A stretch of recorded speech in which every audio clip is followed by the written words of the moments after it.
अब episode start होता है और शीडो रेना से पूछता है कि क्या वो उसके साथ एक डेट पर चलेगी। इतनी रात में ऐसा सवाल सुनने के बाद वो सरप्राइज हो जाती है और कहती है, शिन तुम्हारे दिमाग में ये वाली बात कहाँ से आई। जिसको सुनकर शीडो कहता है, तो क्या मैं इसको ना समझूं? मैं तो इसलिए पूछ रहा हूँ क्योंकि डीएम का अटैक होने से पहले अभी भी हमारे पास पूरा एक दिन पड़ा हुआ है, और क्योंकि फाइनल बैटल धीरे धीरे पास आ रहा है, तो यही एक रीज़न है कि वो उसको डेट पर पूछना चाहता है। जिसको सुनकर रीना कहती है कि क्या बाकियों को भी इस बारे में पता है? नहीं, मैंने किसी को नहीं बताया है। क्या तुम मेरे साथ डेट पर नहीं जाना चाहती? अब आप खुद ही देख सकते हैं, कहाँ एक स्कूल में जाने वाला लड़का अपने से 30 साल बड़ी एक औरत को डेट के लिए पूछ रहा है। लगता है बंदे को शुगर मॉमीज में इंटरेस्ट है। देन रेना उसको कहती है कि ऐसा नहीं है कि मैं नहीं जाना चाहती, पर अगर तुम्हें डेट पर जाना ही है तो तुम्हारे पास और भी बहुत सारे ऑप्शंस हैं। जिसके रिप्लाई में शीडो कहता है कि अगर मुझे डेट पर जाना ही है तो मैं सिर्फ तुम्हारे साथ ही जाऊंगा और किसी के साथ नहीं। जिसको सुनकर रीना कहती है कि ठीक है, मैं थोड़ा टाइम निकालूंगी, और उससे पूछती है कि हम कहाँ चलने वाले हैं। इसको सुनकर शीडो खुश हो जाता है। देन सीन शिफ्ट होता है कोटोरी के ऑफिस की तरफ, जहाँ पर शीडो उसको बताता है कि कैसे रीना ने पिछली टाइमलाइन में सबको मार दिया था, और कहता है आई नो, तुम ये सब सुनने के बाद थोड़ी शॉक जरूर हुई होंगी, पर मैं झूठ नहीं बोल रहा हूँ। जिसे सुनकर कोटोरी कहती है कि थैंक यू शीडो, और अब हमें एक स्ट्रेटजी बनानी होगी। ये स्टार्ट करने के लिए हमें सबसे पहले ये सोचना होगा कि कल सुबह की डेट में तुम रेना को कहाँ पर लेकर जाओगे, और इसी के साथ हमें वेस्ट कॉट के अगेंस्ट भी अपनी स्ट्रेटजीज बनानी होंगी। अब ये सब डिस्कशन चल ही रहा होता है कि तभी शीडो का फ़ोन रिंग करता है, जिसमें ओरिगामी का कॉल आ रहा था। फ़ोन पिक करने पर ओरिगामी का सबसे पहला डायलॉग होता है कि मैंने सब कुछ सुन लिया है, और हाँ, मैंने सब कुछ बाकी स्पिरिट्स को भी बता दिया है, और हम तुम्हारा डेट प्लान बनाने में तुम्हारी हेल्प करेंगे। जिसे सुनकर शीडो एकदम कंफ्यूज हो जाता है और वो सोचता है कि ओरिगामी को ये सब कैसे पता चल गया। कोटोरी कहती है, शीडो अपनी शर्ट का सेकंड बटन चेक करो, जिस पर एक वॉइस ट्रांसमीटर लगा हुआ था, और उसी की वजह से शीडो ने जो कुछ भी कोटोरी के साथ अभी डिस्कस किया था वो सब ओरिगामी को पता चल गया था। अब ओरिगामी की बात सुनकर कोटोरी कहती है, चलो ठीक है, साथ में डिस्कस करते हैं। तुम सब लोग ब्रीफिंग रूम में आ जाओ, लेकिन ध्यान रहे कि एक एक करके आना, क्योंकि अगर रास्ते में तुम्हें रेना मिले तो उसको तुम पर शक ना हो। स्पिरिट से मिलने से पहले शीडो कहता है कि कोटोरी, क्या तुम मुझे अभी एक जगह पर टेलीपोर्ट कर सकती हो? जिसके बाद सीन शिफ्ट होता है और हमें एक पार्क का सीन दिखाया जाता है। वहाँ जाकर शीडो कहता है, मुझे तुमसे बात करनी है, तुम यहीं हो ना कुरुमी? जिसे सुनकर कुरुमी की आई पैच वाली क्लोन वहाँ पर आ जाती है और वो कहती है, अरे आज तो गजब ही हो गया, तुमने पहली बार मुझे याद किया है। शीडो उससे पूछता है कि क्या रियल कुरुमी भी उसके साथ ही है? तो वो कहती है, नहीं, यहाँ पर रियल कुरुमी तो नहीं है और ना ही कोई और दूसरा क्लोन है। अगर तुम्हें मुझसे कोई ऐसी बात डिस्कस करनी है जो तुम रियल कुरुमी को नहीं बताना चाहते, तो तुम मेरे साथ डिस्कस कर सकते हो। सुनकर शीडो कहता है, ओह अच्छा, वेल मैं नहीं जानता कि मुझे ये बात रियल कुरुमी को बतानी चाहिए या नहीं, तो मैं ये बात तुम्हें बताने जा रहा हूँ। तुम ही डिसाइड कर लेना कि ये बात उसको बतानी सही रहेगी या नहीं। फिर शीडो बोलता है, on 20 February real Kurumi will die, कि 20 फरवरी को रियल कुरुमी मरने वाली है। ये सुनकर वो क्लोन कहती है कि तुम तो ऐसे बोल रहे हो जैसे तुमने ये सब अपनी आंखों से देखा हो। जिसके रिप्लाई में शीडो उसको बोलता है, हाँ तुम बिल्कुल सही कह रही हो। फिर वो क्लोन पूछती है कि अच्छा एक बात बताओ, रियल कुरुमी को मारने कौन वाला है? अगर उसका सामना एलन से भी हो तब भी वो हरगिज़ नहीं हार सकती। शीडो कहता है, मियो टाकामिया। जिसे सुनकर वो क्लोन शॉक रह जाती है, और शीडो बताता है कि मियो अभी भी कुरुमी के अंदर ही है और वो बैटल फील्ड पर उसके अंदर से बाहर निकलेगी और उसको वहीं के वहीं मार देगी। तो सुनकर वो क्लोन कहती है, तो अच्छा ऐसा होने वाला है। मुझे सब बताने के लिए तुम्हारा बहुत बहुत शुक्रिया, और मैं पूरी कोशिश करूँगी कि मैं ये बात रियल कुरुमी को बता दूँ, वो भी बिना मियो को पता लगे। और फिर कुरुमी वहाँ से चली जाती है। अब नेक्स्ट सीन फ्रैक्सिना शिप का दिखाया जाता है, जहाँ पर टोका कल की डेट के प्लान्स को डिस्कस करके वापस अपने कमरे की तरफ जा रही होती है कि तभी अचानक रास्ते में उसको रेना मिल जाती है और वो उससे पूछती है कि तुम इतनी रात को क्यों जाग रही हो टोका। और वैसे तो टोका थोड़ा घबरा गई थी, पर रेना उसको बोलती है, अगर तुम्हें इस वक्त भूख लगी है तो तुम कैफेटेरिया से स्नैक्स ले सकती हो, और खाने के बाद ब्रश करना मत भूलना। Do you guys still remember कि इसने पिछली टाइमलाइन में टोका को कैसे मारा था और अभी कैसे बात कर रही है? मैं जानती हूँ तुम क्यों नहीं सो पा रही हो, तुम्हें शिन की चिंता हो रही है क्योंकि जल्द ही हमारी डीएम के साथ लड़ाई होने वाली है। पर तुम्हारा रेस्ट करना बहुत ज़रूरी है टोका, इसलिए तुम्हें जाकर सो जाना चाहिए। अब जाने से पहले टोका रेना से एक सवाल करती है कि रेना, क्या तुम शीडो को पसंद करती हो? इसके आंसर में वो कहती है हाँ, मैं शीडो को पसंद करती हूँ। रेना आगे कुछ बोलने ही वाली थी कि तभी बीच में टोका उसको बोलती है, ओ अच्छा, हाँ मैं भी उसको पसंद करती हूँ, और वो वहाँ से खुश होकर चली जाती है।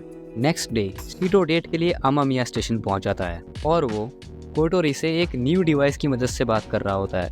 इसका रीज़न बड़ा सिंपल है, अब अगर वो पुराने वाला ईयरकॉम यूज़ करता तो रेना को उस पर शक हो जाता। फिर थोड़ी देर बाद रेना वहाँ पर बिल्कुल एक चकाचक मॉडल बनकर पहुँच जाती है और इधर सभी लोग उनकी डेट के लिए बिल्कुल रेडी होते हैं। अब क्योंकि शीडो ने पहली बार रेना को इतनी अच्छी तरह से ड्रेस देखा था तो वो थोड़ा शॉक भी हो गया था, क्योंकि रेना को देखने के बाद शीडो हक्का बक्का रह गया था। तो वो उससे पूछती है, क्या हुआ शिन, मैंने तुम्हें इतना शॉक कर दिया क्या? कि तभी शिप पर चॉइसेस का फर्स्ट सेट आ जाता है। फर्स्ट चॉइस में लिखा होता है, आई एम सॉरी, मैं तुम्हें देखकर मोहित हो गया था। सेकंड चॉइस होती है, तुम्हारा न्यू हेयर स्टाइल बहुत अच्छा है। और थर्ड चॉइस तो खैर, मैं तुम्हारे कपड़े कैसे उतरवा सकता हूँ। वाह क्या चॉइस है। फिर वोटिंग शुरू हो जाती है और सबसे ज़्यादा वोट्स मिलते हैं फर्स्ट ऑप्शन को, जो कि सबसे सही ऑप्शन था। पर यहाँ पर 3 लोग ऐसे होते हैं जिन्होंने थर्ड ऑप्शन को वोट दिया था, और ये 3 लोग और कोई नहीं बल्कि निया, मीको और ठरकी ओरिगामी होते हैं। जिसके बाद कोटोरी कहती है कि हम सबका फ्यूचर दांव पे लगा हुआ है, तो क्या तुम तीनों प्लीज सीरियस हो सकती हो? फिर शीडो रेना से कहता है कि मैंने तुम्हें कभी इतना अच्छा ड्रेस नहीं देखा और तुम बहुत अच्छी लग रही हो। जिसे सुनकर रेना कहती है, ओह अच्छा ऐसा क्या, वेल थैंक यू, और तुम भी बहुत अच्छे लग रहे हो। और फिर वो उससे पूछती है कि हम लोग कहाँ चलने वाले हैं। इसे सुनकर शीडो कहता है, वेल ये तो एक सीक्रेट है और वहाँ जाकर ही तुम्हें पता चलेगा।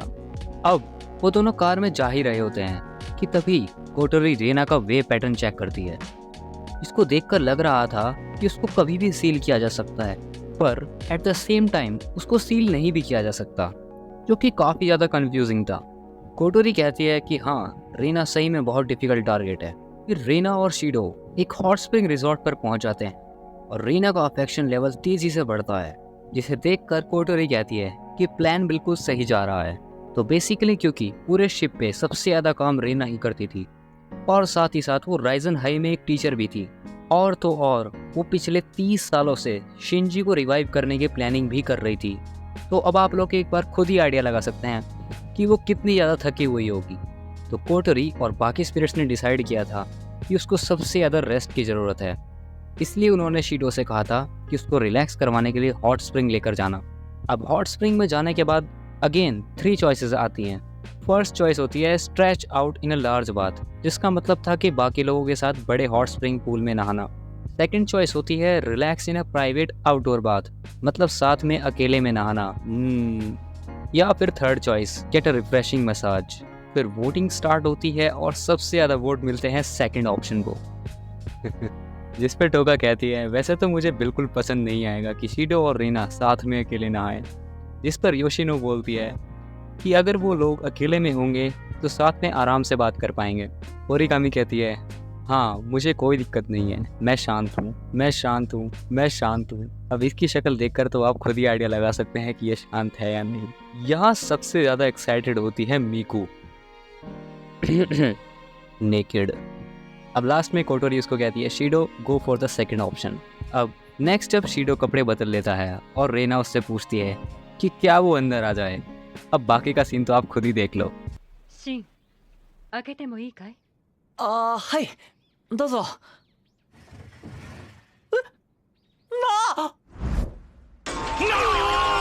どういうことなのですかこれは。村雨解析官の肌、いえ重要な攻略画面が見えません。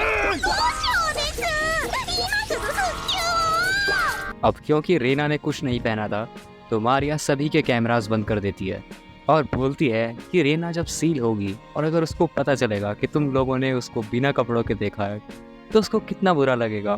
जिसकी वजह से वहाँ के सारे ठरकी और मीकू रोने लगते हैं और कहते हैं कि ये बिल्कुल भी फेयर नहीं है। पूरी शिप पर सिर्फ एक बंदा शांत था, जी हाँ, और वो था कानाजुकी। कोटोरी जब कानाजुकी से पूछती है कि वो इतना शांत कैसे है तो वो कहता है उसका बिग बूब्स में कोई इंटरेस्ट नहीं है, बंदे की चॉइसेस कुछ ज़्यादा ही हटके हैं। नेक्स्ट सीन में शीडो और रेना प्राइवेट बाथ में अकेले होते हैं और पहला सवाल शीडो रीना से पूछता है कि उसको रेटाटोस्कर में कितना टाइम हो गया है काम करते हुए और उसको वहाँ एंट्री कैसे मिली थी, जिसके आंसर में वो कहती है उसको अराउंड 5 to 6 ईयर्स हो गए हैं वहाँ काम करते हुए, और इससे पहले वो एक स्टूडेंट थी। उसने स्पेशल क्वेक्स के ऊपर एक थीसिस लिखी थी जिसकी वजह से रेटाटोस्कर ने उसको हायर कर लिया था। नेक्स्ट शीडो उससे सबसे इम्पॉर्टेंट बात पूछता है, क्या उसको कभी किसी से प्यार हुआ था, जिसे सुनकर वो कहती है हाँ मुझे एक लड़के से प्यार हुआ था। अब जैसे ही शीडो आगे कुछ पूछ पाता, रीना उसके मुंह पर उंगली रख देती है और उसको कहती है कि ये फेयर नहीं है कि अगर हम सिर्फ मेरे बारे में बात करेंगे, अब तुम्हें मुझे अपने बारे में बताना होगा। और वो एकदम से टॉपिक चेंज कर देती है एंड शीडो से पूछती है जब तुम्हें इट्सुका फैमिली ने अडॉप्ट किया, क्या तुम्हें उससे पहले का कुछ याद है। इसे सुनकर शीडो कहता है कि मेरी उस टाइम की मेमोरी कुछ खास क्लियर नहीं है, पर मुझे एक सेंसेशन याद है कि जैसे मुझे किसी ने अपने हाथों में थाम रखा हो, पर ना जाने क्यों कुछ समय बाद उन हाथों ने मुझे छोड़ दिया और मैं श्योर हूँ वो मेरी माँ के ही हाथ होंगे। अब जो इसके सामने बैठी है वो भी एक्चुअली में इसकी माँ ही है। देन रीना उससे पूछती है क्या तुम अपनी माँ से नफरत करते हो क्योंकि उसने तुम्हें छोड़ दिया। इसे सुनकर शीडो कहता है नहीं ऐसा बिल्कुल भी नहीं है, क्योंकि ज़रूर कोई ना कोई ऐसी बात या परेशानी रही होगी कि उनको मुझे छोड़ना पड़ा होगा। इसके अलावा जो मुझे याद है वो ये है कि वो हाथ जिन्होंने मुझे थामा हुआ था कितने काइंड थे। ये सब सुनने के बाद रीना शीडो की तरफ बढ़ने लगती है और उसको गले से लगा लेती है। अब एक्चुअली में तो आप जानते ही हैं कि रीना ही मियो है, और ये सब सुनकर उसको कितना अच्छा लगा होगा। फिर सीन चेंज होता है और हमें DEM का एक एयरशिप देखने के लिए मिलता है जिसको एलन चला रही थी। वेस्टकॉट उसको कॉल करता है और कहता है कि वो शीडो के ऊपर अटैक करने के प्लान में थोड़ा चेंज करने वाला है। जिसे सुनकर एलन कहती है कि इसका क्या मतलब हुआ। फिर वेस्टकॉट उसको बताता है कि उसने अपनी बुक का यूज़ करके ये जाना है कि शीडो ज़ाफकियल की 6th बुलेट वाव का यूज़ करके टाइम में पीछे आया है, क्योंकि मियो ने पिछली टाइमलाइन में सभी को मार दिया था और मुझे ये सेकंड चांस मिला है क्योंकि लास्ट टाइम में मैं शीडो से हार गया था और इस बार हम पहले स्ट्राइक करने वाले हैं। वेस्टकॉट एलन से कहता है मैजिक रिएक्टर को यूज़ करने की तैयारी करो एलन, चलो हम भी फ्यूचर चेंज करते हैं। इसके बाद सीन चेंज होता है और शीडो रीना को उसी बीच पर लेकर आ जाता है जहाँ 30 साल पहले शिनजी मियो को लेकर आया था। रीना की आंखें बंद थी और वो पूछती है शिन तुम मुझे क्या दिखाने वाले हो।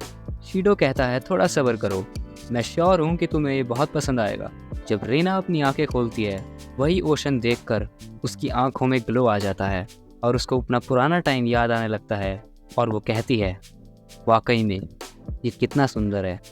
और यहीं पर हमारा एपिसोड ख़त्म हो जाता है। तो दोस्तों कैसा लगा आपको मेरा एपिसोड 9 का एक्सप्लेनेशन, कमेंट्स में मुझे ज़रूर बताइएगा। मैं मिलता हूँ आपसे नेक्स्ट वीक नेक्स्ट एपिसोड के एक्सप्लेनेशन के साथ। अगर आपने इस वीडियो पर 50 लाइक्स कर दिए तो thanks for watching and I will see you in the next week.